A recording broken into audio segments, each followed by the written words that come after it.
আসসালামু আলাইকুম দর্শক, স্বাগত জানাচ্ছি আরটিভি দুপুরের সংবাদে। আপনাদের সঙ্গে রয়েছি আমি আফসানা সুরাইয়া।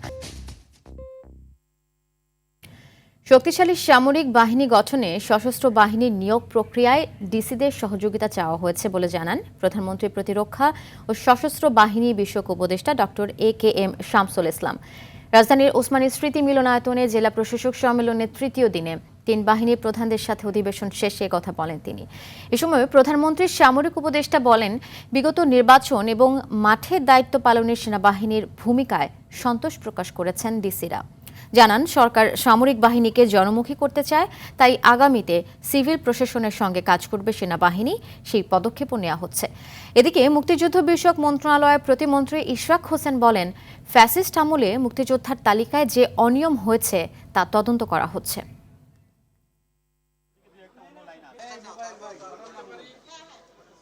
আমরা যে প্রকল্পগুলাই নেই, এটা কিন্তু বাস্তবায়ন হচ্ছে মাঠ প্রশাসনের মাধ্যমে। আমাদের কিন্তু ফিল্ড অফিস নাই মুক্তিযুদ্ধ বিষয়ক মন্ত্রণালয়ে। অতএব তাদের সাথে ইন্টারঅ্যাক্টিভ সেশনটা খুব ভালো ছিল। আমরা আশা রাখছি যে আগামী দিনে আমাদের কাজের গতি আরও বাড়বে। আর্ম ফোর্সেস ডিভিশন, যেটা সশস্ত্র বাহিনী বিভাগ, সেই সম্পর্কে আমাদের জেলা প্রশাসকদেরকে অবহিত করা হয়েছে এবং সাথে সাথে আমাদের সরকার যে দায়বদ্ধতার অবস্থান থেকে সশস্ত্র বাহিনীকে জনগণমুখী বাহিনীতে পরিণত করার জন্য জেলা প্রশাসকদের যে অবস্থান থাকার কথা, সেই দিক নির্দেশনা আমরা তাদেরকে দিয়েছি। সংশোধনের সুযোগ আছে, তাই মার্কিন যুক্তরাষ্ট্রের সাথে চুক্তি নিয়ে আতঙ্কিত না হওয়ার আহ্বান জানিয়েছেন বাণিজ্যমন্ত্রী খন্দকার আব্দুল মুক্তাদির। সকালে সচিবালয়ে বাণিজ্যমন্ত্রীর সাথে যুক্তরাষ্ট্রের assistant trade representative for South and Central Asia Brendan লিঞ্চের নেতৃত্বে প্রতিনিধি দলের সঙ্গে সাক্ষাৎ শেষে তিনি একথা জানান। আমেরিকাকে 301 ধারার অধীনে বাংলাদেশে বাণিজ্য তদন্ত না করার অনুরোধ জানিয়েছেন মন্ত্রী। বিষয়টি প্রতিনিধি দলকে জানিয়েছেন তিনি।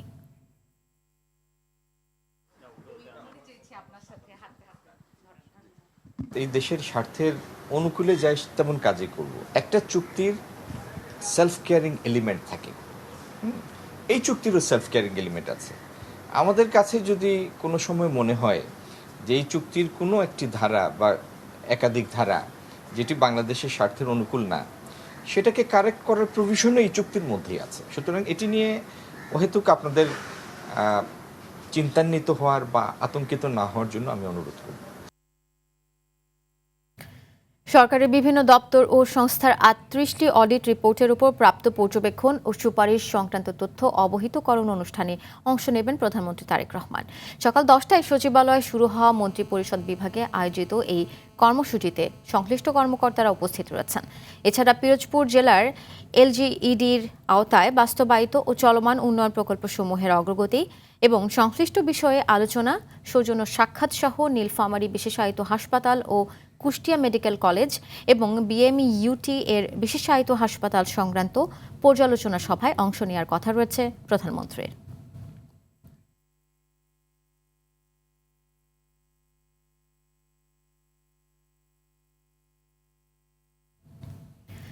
ভারী বৃষ্টি ও উজানের পাহাড়ি ঢলের পানি না আসায় সুনামগঞ্জ সহ দেশের বিভিন্ন জায়গায় নদ নদী ও হাওরের পানি তেমন বৃদ্ধি পায়নি। তবে শ্রমিক সংকটের কারণে এখনও অনেক হাওরে পাকা ধান পানির নিচে রয়েছে বলে জানিয়েছেন কৃষকেরা। এছাড়া দেশের কয়েক জায়গায় আবহাওয়া কিছুটা শুষ্ক থাকায় কৃষকেরা ধান কাটা, মাড়াই ও শুকানোর চেষ্টা করেছেন। এদিকে আবহাওয়ার পূর্বাভাস অনুযায়ী সুনামগঞ্জ ও সুনামগঞ্জের উজানে ভারী বৃষ্টির আশঙ্কা থাকায় হাওরের পাকা ধান দ্রুত কাটার জন্য কৃষকদের অনুরোধ জানিয়েছে পানি উন্নয়ন বোর্ড ও জেলা কৃষি বিভাগ।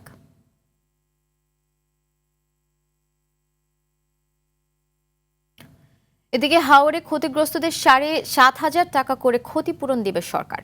সকালে মন্ত্রণালয়ে নিয়মিত ব্রিফিংয়ে একথা বলেন প্রধানমন্ত্রীর তথ্য উপদেষ্টা ডক্টর জাহিদুর রহমান। জেলে থাকে সাংবাদিকদের কেউ হত্যার চেষ্টার বড় অপরাধ করেছে জানিয়ে তিনি বলেন, তারা যে অভিযোগে কারাগারে আছেন তা ভুল। এগুলো কিন্তু প্রত্যেকটা বেসরকারি প্রতিষ্ঠান এবং আপনারা জানেন শুধু এই সেক্টর না, আমি ফ্র্যাঙ্কলি বলছি যে আমরা বিষয়গুলো আমরা কোনো আন্তরিকভাবে দেখছি।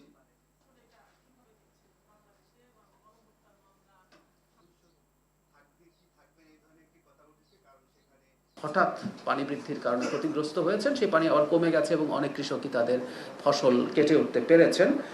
কিন্তু এই সরকার যারা ক্ষতিগ্রস্ত হয়েছেন তাদের জন্য ব্যবস্থা নিচ্ছে। ক্ষতিগ্রস্ত কৃষকদের জন্য ৭,৫০০ টাকা করে তাদেরকে অনুদান দেওয়া হবে। বজ্রপাত বাংলাদেশে একটি অন্যতম প্রধান প্রাকৃতিক দুর্যোগে পরিণত হয়েছে। বজ্রপাতে বছরে ৩০০ জনেরও বেশি মানুষ প্রাণ হারাচ্ছেন। চলতি বছরে মাত্র ৪ মাসে অর্ধশতাধিক মানুষের প্রাণ ঝরে গেছে বজ্রপাতে। ২০১৬ সালে বজ্রপাতকে দুর্যোগ হিসেবে ঘোষণা করেছে সরকার। বিশেষজ্ঞরা বলছেন, আবহাওয়ার ধরন বদলে যাওয়া, পরিবেশ দূষণ, নির্বিচারে গাছ কাটা সহ নানা কারণে বজ্রপাত বেড়ে গেছে, ফলে মৃত্যুও বাড়ছে। হাসান মাহমুদের রিপোর্টে থাকছে এর বিস্তারিত। বাংলাদেশে বজ্রপাতে মৃত্যুর সংখ্যা আশঙ্কাজনকভাবে বাড়ছে। চলতি বছর এপ্রিল মাসে বজ্রপাতে উল্লেখযোগ্য সংখ্যক প্রাণহানি ঘটেছে। এপ্রিলের শেষ সপ্তাহে একদিনেই দেশের বিভিন্ন জেলায় মৃত্যু হয়েছে ১৪ জনের। গবেষণা বলছে, মার্চ, এপ্রিল ও মে মাসেই বজ্রপাতে মৃত্যুর হার সবচেয়ে বেশি।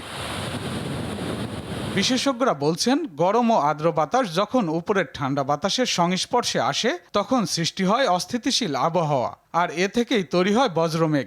জলবায়ু পরিবর্তনের কারণে দীর্ঘ তাপপ্রবাহ ও আবহাওয়া পরিবর্তন বজ্রপাতের তীব্রতা বাড়াচ্ছে। এছাড়া উঁচু গাছ কমে যাওয়ায় ঝুঁকি বাড়ছে। সরকারের পক্ষ থেকে জনসচেতনতা বৃদ্ধি এবং সতর্কতামূলক ব্যবস্থা গ্রহণ করা অত্যন্ত জরুরি। বিশেষ করে যখন মেঘ ডাকছে, বুম বুম শব্দ হচ্ছে, তখন খুব উঁচু গাছের নিচে থাকবেন না, তাল গাছের নিচে থাকা ঠিক হবে না, কারণ সবচেয়ে হাইয়েস্ট পয়েন্ট যেটা, সেখানে এই চার্জটা যায়। সরকারের উচিত প্রত্যেক স্কুল কলেজে তো পড়াবার ভেতরে এটাকে বাস্তব জীবনে সুন্দর করে বিজ্ঞানের সম্মত উপায়ে লিখিত করে বুঝিয়ে দেওয়া, ডায়াগ্রাম এঁকে বুঝিয়ে দেওয়া। আবহাওয়াবিদ ডক্টর বজলুর রশিদ বলেন, বজ্রপাতের সময় খোলা জায়গা থাকা অত্যন্ত ঝুঁকিপূর্ণ। সচেতনতা ও সতর্কতাই পারে মৃত্যু ঝুঁকি কমাতে। তাই আবহাওয়ার পূর্বাভাস এবং সতর্কবার্তা মেনে চলাই হতে পারে জীবন বাঁচানোর প্রধান উপায়। নিয়ম হচ্ছে, যখন বর্জ্যধ্বনি বা শব্দ যখন শুনি, কমপক্ষে আধা ঘন্টা নিজ বাড়িতে অবস্থান করা অথবা কোনো একটা আশ্রয়স্থানে অবস্থান করা। লাস্ট শব্দ থেকে আধা ঘন্টা পর্যন্ত এটা সেফ। এর মানে যদি আধা ঘন্টার মতো শব্দ না পাই, তাহলে মেন হচ্ছে এই বর্জ্যঝড় ইতিমধ্যে শেষ হয়ে গেছে। জানান, মানুষকে সতর্ক করতে আবহাওয়া অধিদপ্তরের ভেরিফাইড ফেসবুক পেজ ও ওয়েবসাইটে নিয়মিত বার্তা দেওয়া হচ্ছে। ফেসবুক ইউজ করে অথবা আমাদের ওয়েবসাইট দেখতে পারেন। হাসান মাহমুদ, RTV, ঢাকা। হামে আক্রান্ত হয়ে গত ২৪ ঘন্টায় ময়মনসিংহ ও রাজশাহী মেডিকেল কলেজ হাসপাতালে ২ শিশুর মৃত্যু হয়েছে। এ নিয়ে ময়মনসিংহ মেডিকেল কলেজ হাসপাতালে মোট ২৫ শিশুর মৃত্যু হলো। এছাড়াও গত ২৪ ঘন্টায় হাসপাতালে আইসোলেশন ওয়ার্ডে নতুন করে ভর্তি হয়েছে ১৯ শিশু। বর্তমানে আইসোলেশন ওয়ার্ডে মোট ৭৯ শিশু চিকিৎসাধীন রয়েছে বলে নিশ্চিত করেছে হাসপাতাল কর্তৃপক্ষ। অন্যদিকে রাজশাহী মেডিকেল কলেজ হাসপাতালের এখন পর্যন্ত হামের উপসর্গ নিয়ে ৫৪ শিশুর মৃত্যু হয়েছে। এছাড়াও হাসপাতালটিতে বর্তমানে হাম আক্রান্ত হয়ে চিকিৎসাধীন আছে ১১২ শিশু।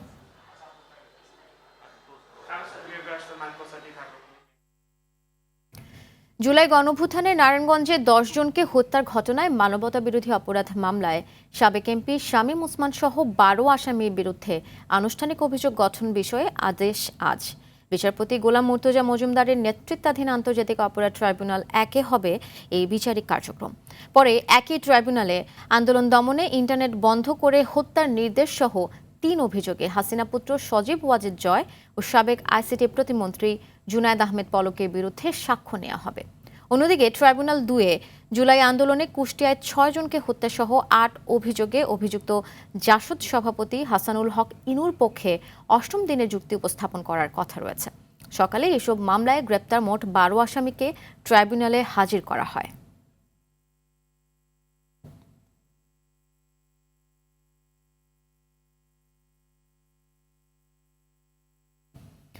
শাপলা চত্বরের হত্যাকাণ্ডের ১৩ বছর আজ। ২০১৩ সালের এই দিনে রাজধানীর মতিঝিলের শাপলা চত্বরে হেফাজতে ইসলামের কর্মসূচিতে পুলিশ, র্যাব ও বিজিবির যৌথ অভিযান চালানো হয়। এদিন ১৩ দফা দাবিতে হেফাজতে ইসলাম ঢাকা অবরোধ কর্মসূচি ঘোষণা করে। অভিযোগ রয়েছে, কর্মসূচির জেরে শাপলা চত্বরে হত্যা চালানো হয়, যাতে বহু মানুষ শহীদ হন, আহত হন অনেকে। অন্ধত্ব ও পঙ্গু হওয়ার ঘটনাও রয়েছে। দিনটিকে ঘিরে নানা কর্মসূচি হাতে নিয়েছে হেফাজতে ইসলাম সহ বিভিন্ন সংগঠন।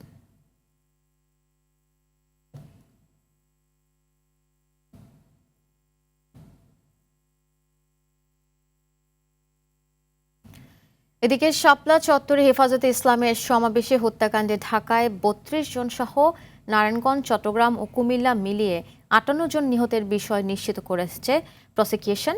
মিলেছে তাদের পরিচয়ও।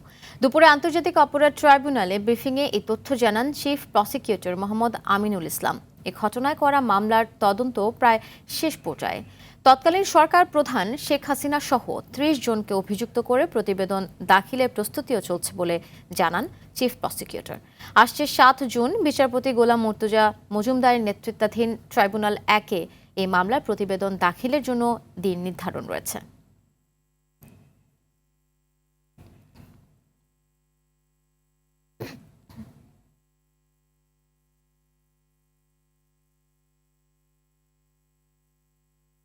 এবার পশ্চিমবঙ্গ নির্বাচন প্রসঙ্গ।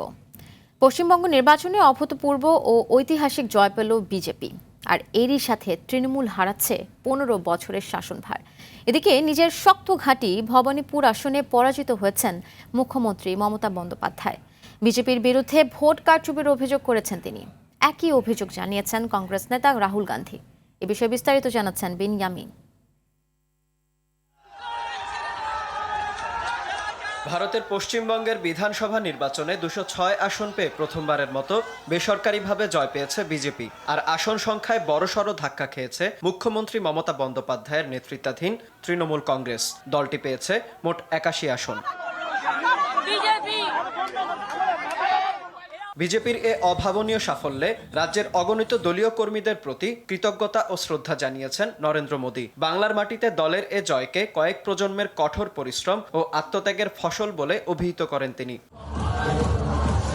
এদিকে নিজের শক্ত ঘাঁটি ভবানীপুর আসনে পরাজিত হয়েছেন মুখ্যমন্ত্রী মমতা বন্দ্যোপাধ্যায়। বিজেপি প্রার্থী শুভেন্দু অধিকারীর কাছে ১৫,০০০-এরও বেশি ভোটে হেরেছেন তিনি। জয়ের পর শুভেন্দু অধিকারী দাবি করেন বিভিন্ন সম্প্রদায়ের ভোটেই তিনি জয়ী হয়েছেন এবং এ জয়কে তিনি হিন্দুত্বের জয় বলে অভিহিত করেন। অন্যদিকে ফলাফল নিয়ে তীব্র প্রতিক্রিয়া জানিয়েছেন মমতা বন্দ্যোপাধ্যায়। তিনি এ জয়কে অনৈতিক বলে অভিযোগ করেন এবং ভোটে কারচুপির দাবি তোলেন। তার অভিযোগ, শতাধিক আসনে ভোট কারচুপি হয়েছে। তৃণমূলের অভিযোগের সঙ্গে একমত হয়েছেন কংগ্রেস নেতা রাহুল গান্ধী। তিনি অভিযোগ করেছেন, নির্বাচন কমিশনের সহায়তায় ভোটে অনিয়ম করেছে বিজেপি।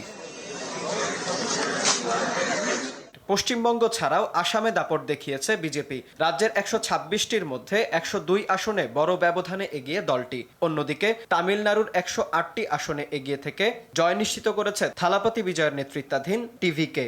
তবে সংখ্যাগরিষ্ঠতা না পাওয়ায় জোট গঠন করতে হবে দলটিকে। বিনয়ামিন, RTV। দর্শক, এই বিষয়ে আরও খবর জানাতে কলকাতা থেকে সরাসরি যুক্ত হচ্ছেন সহকর্মী পরমাশিস ঘোষ রায়। পরমাশিস, নিশ্চয়ই শুনতে পাচ্ছেন আমাকে। একটু জানতে চাইবো আপনার কাছে যে নির্বাচন পরবর্তী পশ্চিমবঙ্গের পরিস্থিতি কেমন দেখছেন, কোনো সহিংসতার খবর এখন পর্যন্ত পেয়েছেন কিনা সে বিষয়ে জানাবেন আমাদের। দেখো, এই মুহূর্তে আপনারা সহিংসতার খবর কি অল্প বিস্তর কিন্তু পাওয়া যাচ্ছে পশ্চিমবঙ্গের বিভিন্ন প্রান্ত থেকে। সেটা গতকাল থেকেই শুরু হয়েছে। গতকাল দুপুরের পরে আসানসোলে তৃণমূল কংগ্রেসের পার্টি অফিস ভেঙে দেওয়া হয়। তারকেশ্বরে ঘটনা ঘটেছে, রামারহাটিতে, পানিহাটির ১৯ নম্বর ওয়ার্ডে, বিভিন্ন জায়গায়, বরানগরে এরকম কিন্তু সহিংসতার ঘটনা আমরা শুনতে পাচ্ছি। যদিও বিজেপির তরফ থেকে কিন্তু পুলিশ প্রশাসনকে কড়া নির্দেশ দেওয়া হয়েছে, কোনো পার্টি অফিস কিন্তু বিজেপির কর্মীরা ভাঙবে না। যদি কেউ ভাঙে তাদেরকে কঠোর হস্তে দমন করার নীতি নিয়েছে, তাদেরকে গ্রেপ্তারের নির্দেশ দিয়েছে। তারকেশ্বর থেকে যে জিতেছে বিজেপির ক্যান্ডিডেট, একসময় সে সাংবাদিক ছিলেন, সন্তু পান, সে কিন্তু গ্রেপ্তারের নির্দেশ দিয়েছে। এদিকে যেটা বড় খবর সেটা হচ্ছে যে গত ১৫ বছরে যেটাকে বলা হচ্ছে যে অপশাসন, বিজেপি যেটা বলেছে এবং মানুষ যে আস্থা রেখেছে বিজেপির প্রতি, ২০৬টি আসনে তারা কিন্তু জয়লাভ করেছে পশ্চিমবঙ্গে। ৮১টি আসনে জয়লাভ করেছে তৃণমূল কংগ্রেস এবং দুটিতে লেফট ফ্রন্ট, দুটিতে কংগ্রেস এবং দুটিতে অন্যান্য। ইতিমধ্যে গতকালই যে মুখ্যমন্ত্রী মমতা বন্দ্যোপাধ্যায় কিন্তু অভিযোগ করেছেন যে এই ভোটে কিন্তু কারচুপি করেছে নির্বাচন কমিশন। প্রায় ১০০টি সিটে কিন্তু কারচুপি হয়েছে বলে অভিযোগ করেছেন এবং রাহুল গান্ধী গতকালই মুখ্যমন্ত্রীকে ফোন করেছিলেন এবং সে বিষয়ে তাদের মধ্যে সবিস্তার কথাও হয়েছে। তিনিও জানিয়েছেন যে নির্বাচন কমিশন এখানে কারসাজি করলেও করতে পারে। এদিকে প্রধানমন্ত্রী নরেন্দ্র মোদী পশ্চিমবঙ্গবাসীকে কৃতজ্ঞতা জানিয়েছেন, শুভেচ্ছা জানিয়েছেন গতকাল নয়াদিল্লি থেকে। এবং বিরোধী দলনেতা শুভেন্দু অধিকারী আজকে সমাজ মাধ্যমে পোস্ট করেছেন যে সকলকে সঙ্গে নিয়ে তারা একটা নতুন সরকার করতে চায়, একটি সুস্থ, সুন্দর, উন্নত রাজ্য তারা গড়বে, সমৃদ্ধ, নিরাপদ এবং উন্নত রাজ্য গড়ে তুলতে তারা বদ্ধপরিকর, সেটা শুভেন্দু অধিকারী জানিয়েছেন। আজকে বিকেলে কিন্তু কলকাতার সল্টলেকের একটি 5 তারা হোটেলে বিজেপির রাজ্য নেতৃত্ব এবং কেন্দ্রীয় নেতৃত্বরা এসে উপস্থিত হবেন। সেখানে পরিষদীয় দলের বৈঠক হবে। মুখ্যমন্ত্রী মমতা বন্দ্যোপাধ্যায়ের কালীঘাটের বাড়িতেও আজকে বিকেল 4:30টার সময় বৈঠক হওয়ার কথা। সার্বিকভাবে কিন্তু একটা উত্তপ্ত পরিস্থিতি রয়েছে। রাজনীতির বাজার কিন্তু এই মুহূর্তে কলকাতায় সরগরম। এবং আগামী 9 তারিখ 25শে বৈশাখের দিন মুখ্যমন্ত্রী বিজেপির তরফ থেকে যেটা এখনো পর্যন্ত যেটা জানানো হয়েছে, প্রধানমন্ত্রী জানিয়েছেন আগামী 9ই মে হয়তো মুখ্যমন্ত্রী হিসেবে কোনো বাংলার ভূমিপুত্রই কিন্তু মুখ্যমন্ত্রী পদে শপথ নেবেন। সেই জায়গায় কিন্তু আলোচনা চলছে। শুভেন্দু অধিকারী, শ্রমিক ভট্টাচার্য, সুকান্ত মজুমদার, অমিত শাহ জানিয়েছিলেন বাংলার ভূমিপুত্র, বাংলায় পড়াশোনা করেছে, বাংলা ভাষায় পড়াশোনা করেছে, এরকমই কোনো ব্যক্তিত্বকে কি তারা হয়তো মুখ্যমন্ত্রী হিসেবে বেছে নেবে। আপনি আমাদের সাথে থাকুন, পরবর্তী সংবাদে আবারও আপনার সাথে যুক্ত হবে এবং বিস্তারিত জানবো।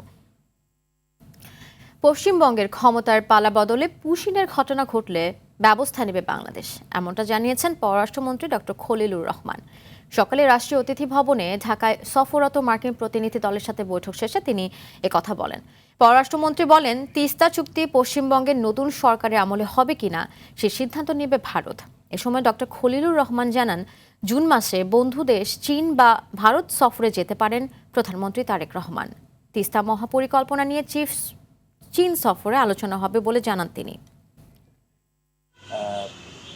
আসামের মুখ্যমন্ত্রী কথাটি বলেছিলেন, স্বীকার করেছিলেন তিনি কিছু কাজ করেছেন, আপনারা দেখেছেন, আমরা সেটাকে কড়া প্রতিবাদ দিয়েছি। সেই বিষয়ে আমাদের যা যা ব্যবস্থা আমরা নেব। রাজনীতিতে নারীর ক্ষমতায়ন সৃষ্টিতে বিএনপি আগামীতে আরও বেশি নারী প্রার্থী দেবে বলে জানিয়েছেন দলটির স্থায়ী কমিটির সদস্য গয়েশ্বরচন্দ্র রায়। সকালে রাজধানীর জিয়া উদ্যানে শ্রদ্ধা নিবেদন শেষে কথা বলেন তিনি। গয়েশ্বর বলেন, নারী মুক্তি এবং নারীর অধিকার প্রতিষ্ঠায় সংরক্ষিত আসনের সদস্যরা অগ্রণী ভূমিকা রাখবেন। সরকারের সামনে নানা চ্যালেঞ্জ রয়েছে জানিয়ে তিনি আরও বলেন, ভঙ্গুর অর্থনীতি এবং ব্যবসায়ীদের দুরবস্থা দূর করে বিএনপির 33 দফা বাস্তবায়নে প্রস্তুত রয়েছে সরকার। এ সময় সংরক্ষিত নারী আসনে বিএনপির দেয়া গুরু দায়িত্ব শেষ বিন্দু দিয়ে হলেও পূরণের প্রতিশ্রুতি দেন বিএনপি নেত্রী নিপুণ রায়চৌধুরী।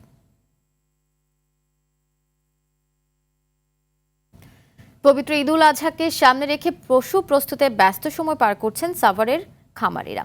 গোখাদ্যের চড়া দাম আর লোডশেডিংয়ের ভোগান্তিকে সঙ্গী করেই প্রাকৃতিক উপায়ে পশু মোটা তাজাকরণে দিনরাত কাজ করছেন তারা।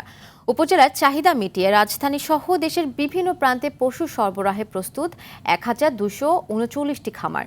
সাভার থেকে জিয়াউর রহমান জিয়ার পাঠানো তথ্যচিত্রে বিস্তারিত জানাচ্ছেন লিওন আজাদ। আসন্ন কোরবানি ঈদের আর মাত্র কয়েকদিন বাকি। শেষ মুহূর্তের প্রস্তুতিতে সাভারের লালন এগ্রো কিংবা সাভার এগ্রোর মতো উপজেলার কয়েক হাজার খামারের এখন দম ফেলার সময় নেই। শাহিওয়াল, ফ্রিজিয়ান কিংবা দেশি জাতের এক একটি গরুকে পরম যত্নে বড় করে তুলেছেন শ্রমিকরা। টাটকা ঘাস কাইটারে গরুরা খাওয়াই, এমনকি পাকা ভুট্টা ভাঙ্গাই গরুরা খাওয়াই, সব টাটকা খাবার। আমার কারেন্ট ছাড়া তাতে সমস্যা। আবার মনে করেন জেনারেটর আছে, তো না জেনারেটরে তো তেলের দাম বেশি, জেনারেটর চালানোর সমস্যা। খামারিরা বলছেন, পশুকে কৃত্রিম কোনো পদ্ধতিতে নয়, বরং তাজা ঘাস, ভুট্টা, ভুসি আর জাও ভাতের মতো প্রাকৃতিক খাবারেই প্রস্তুত করা হচ্ছে। তবে গোখাদ্যের আকাশচুম্বী দাম আর তীব্র গরমে লোডশেডিং এর কারণে পশুদের সুস্থ রাখতে হিমশিম খেতে হচ্ছে তাদের।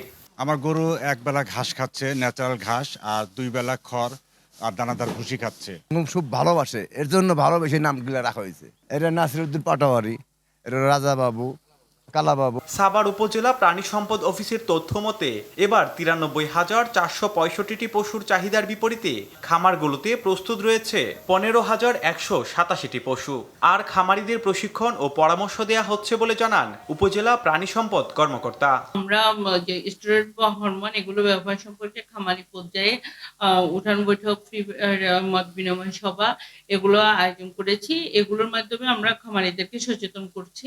ভারতীয় পশু আমদানি বন্ধ রাখা এবং গো খাদ্যের দাম কমানোর পাশাপাশি ব্যাংকিং সুবিধা নিশ্চিত করা গেলে কোরবানি দাতারা যৌক্তিক দামে পশু কিনতে পারবেন, এমনটাই প্রত্যাশা স্থানীয় খামারিদের।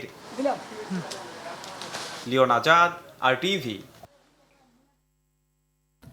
দেশের অন্যতম শিল্পগোষ্ঠী আকিজ ভেঞ্চার গ্রুপ উদযাপন করেছে তাদের ৬ষ্ঠ প্রতিষ্ঠাবার্ষিকী। রাজধানীর তেজগাঁওয়ে আয়োজিত অনুষ্ঠানে ভবিষ্যৎ টেকসই উন্নয়ন ও কৌশলগত পরিকল্পনার রোডম্যাপ উন্মোচন করা হয়।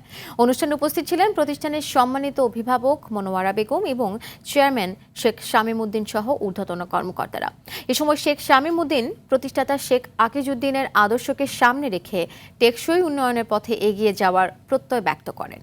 নিরাপদ ও সবুজ বাংলাদেশ গড়ার লক্ষ্যে প্রতিষ্ঠানটি ইলেকট্রিক যানবাহন, public bus, EV taxi service এবং দেশব্যাপী চার্জিং নেটওয়ার্ক গড়ে তুলেছে। পাশাপাশি বছরে ১,০০০ টন প্লাস্টিক রিসাইক্লিংয়ের মাধ্যমে সার্কুলার ইকোনমি গড়ার উদ্যোগ নিয়েছে আকিজ ভেঞ্চার। আইডিএলসি পরিবর্তনের পথে বাংলাদেশ। রাজধানীতে এবার হকার পুনর্বাসনের জন্য ১০০ জন হকারকে ডিজিটাল পরিচয়পত্র প্রদান করা হয়েছে। হকারদের পুনর্বাসন ব্যবস্থাপনা নীতিমালা ২০২৬-এর আনুষ্ঠানিক উদ্বোধন অনুষ্ঠানে এই কার্ড বিতরণ করা হয়। বিকেলে ঢাকা দক্ষিণ সিটি কর্পোরেশনের নগর ভবনে এই কার্যক্রমের উদ্বোধন করেন প্রশাসক বীর মুক্তিযোদ্ধা মোহাম্মদ আব্দুস সালাম। পরে প্রাথমিকভাবে চিহ্নিত এলাকাসমূহে মতিঝিল ইসলাম চেম্বারের সামনে ও আশপাশের এলাকায় সান্ধ্যকালীন মার্কেট ৬টা থেকে রাত ১০টা পর্যন্ত সময় নির্ধারণ করে দেওয়া হয়। অনুষ্ঠানে ডিএসসিসির প্রধান নির্বাহী কর্মকর্তা মোহাম্মদ জহিরুল ইসলাম জানিয়েছেন, ১০০ হকারকে কিউআর কোড সম্বলিত ডিজিটাল পরিচয়পত্র প্রদান করা হয়েছে, যা পর্যায়ক্রমে নীতিমালা অনুযায়ী নির্দিষ্ট সংখ্যক সকল হকারকে প্রদান করা হবে। ন্যাশনাল লাইফ ইন্স্যুরেন্স আন্তর্জাতিক সংবাদ। চীনের হুনান প্রদেশে একটি আতশবাজি কারখানায় বিস্ফোরণে অন্তত ২৬ জন নিহত হয়েছে। এছাড়া আহত হয়েছে আরও ৬১ জন। সোমবার বিকেল স্থানীয় হুয়াশেং ফায়ারওয়ার্কস ম্যানুফ্যাকচারিং অ্যান্ড ডিসপ্লে কোম্পানিতে এই দুর্ঘটনা ঘটে। বিস্ফোরণের পর একটি বড় এলাকা জুড়ে ঘন ধোঁয়া ও ধ্বংসাবশেষ ছড়িয়ে পড়ে বলে জানায় স্থানীয় গণমাধ্যম। ঘটনাস্থলে কাজ করছে প্রায় ৫০০ উদ্ধারকর্মী ও প্যারামেডিক। এ ঘটনায় দ্রুত ও পূর্ণাঙ্গ তদন্ত করে দায়ীদের শাস্তির আওতায় আনার নির্দেশ দিয়েছেন প্রেসিডেন্ট শি জিনপিং।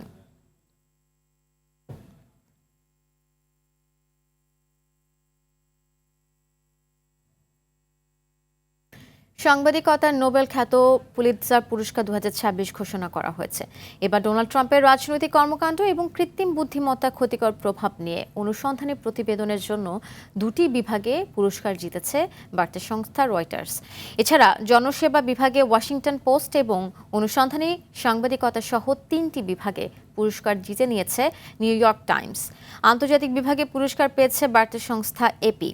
১৯১৭ সাল থেকে কলম্বিয়া ইউনিভার্সিটির বোর্ড সাংবাদিকতা, সাহিত্য ও সঙ্গীতে বিশেষ অবদানের জন্য এই পুরস্কার দিয়ে আসছে। এবারের আসরে ট্রাম্প প্রশাসন ও প্রযুক্তি বিশ্বের নেতিবাচক দিকগুলোই সাংবাদিকতায় প্রাধান্য পেয়েছে। জানাবো খেলার খবর। খেলাধুলার মাধ্যমে ভবিষ্যৎ নেতৃত্ব তৈরি করার লক্ষ্যে শুরু করা নতুন করে স্পোর্টস নেশামুক্ত যুব সমাজ গঠনে যুগান্তকারী ভূমিকা রাখবে বলে মনে করছেন সাবেক খেলোয়াড় থেকে শুরু করে জনপ্রতিনিধিরা। তবে এই উদ্যোগের সফলতা অর্জনে সরকারের পাশাপাশি সংশ্লিষ্ট ফেডারেশনগুলোর গুরুত্বপূর্ণ ভূমিকা রাখার উপর জোর দেন তারা। অন্যথায় নতুন করে স্পোর্টসের উদ্দেশ্য ব্যাহত হবে বলে মন্তব্য তাদের। বিস্তারিত আতিকুল ইসলাম শাকিলের রিপোর্টে। সম্প্রতি জমকালো আয়োজনের মধ্য দিয়ে নতুন করে স্পোর্টসের উদ্বোধন করেন প্রধানমন্ত্রী তারেক রহমান। গ্রাম থেকে শহর সর্বত্র ছড়িয়ে থাকা ১২ থেকে ১৪ বছরের প্রতিভাবান ক্রীড়াবিদদের খুঁজে বের করতেই মূলত এই উদ্যোগ, যা ইতিবাচক হিসেবেই দেখছে বিভিন্ন মহল। শহরে তো বটেই, প্রান্তিক অঞ্চলের তরুণদের জন্যও নতুন করে স্পোর্টসকে বড় সুযোগ বলে মনে করা হচ্ছে। নেশা সবচেয়ে বেশি ক্ষতি করে লোক আমাদের শহরাঞ্চলে, আমাদের যুব সমাজ, আমাদের কোমলমতি ছাত্ররা এই নেশার সাথে জড়িত হয়ে গেছে খেলাধুলা না থাকার কারণে। আজকে যেহেতু এই খেলাধুলা এই নতুন কুড়ির সাথে সংযোগ করেছে, আশাবাদী যে অন্তত পক্ষে এই আমাদের ছেলেমেয়েরা এই নেশার থেকে দূরে চলে আসবে এবং তারা এই বাংলাদেশ গড়ার ক্ষেত্রে তারা অগ্রণী ভূমিকা পালন করবে। তবে কেবল প্রতিভা খুঁজে বের করাই নয়, সেই প্রতিভাকে সঠিকভাবে গড়ে তোলার জন্য শক্তিশালী ব্যবস্থাপনা ও জবাবদিহিতা নিশ্চিত করাও সমান গুরুত্বপূর্ণ বলে মত বিশেষজ্ঞদের। বিগত দিনে অনেক টুর্নামেন্ট আয়োজন করা হয়েছে, অনেক কার্যক্রম হয়েছে, যেমন বিগত সরকারের আমলে তারুণ্য উৎসব, এ ধরনের অনেক প্রজেক্ট নেওয়া হয়েছে, বাট এগুলোর সার্থকতা আসে নাই। রিজনটা হচ্ছে আপনি টুর্নামেন্ট আয়োজন করবেন, ট্যালেন্ট হান্ট করবেন, করার পর দীর্ঘমেয়াদী প্রশিক্ষণ দিতে হবে। তারা সারা বছর প্রশিক্ষণে থাকবে, তারপর টুর্নামেন্টগুলোতে অ্যাটেন্ড করবে এবং ইয়ুথ লেভেলে ইন্টারন্যাশনাল গেমসগুলো তারা খেলতে হবে। তাহলে কবে ইন্টারন্যাশনাল যে একটা কম্পিটিশন আছে, স্ট্যান্ডার্ডটা আছে, তাদের মধ্যে আয়ত্ত হয়ে যাবে। বিশেষজ্ঞদের মতে নতুন করে স্পোর্টসের সফলতা নির্ভর করছে ফেডারেশনের সাথে সরকারের সঠিক সমন্বয়ের ওপর। আর তেমনটি হলে নতুন করে স্পোর্টস হতে পারে দেশের ক্রীড়াঙ্গনে যুগান্তকারী এক মাইল ফলক উদ্যোগ।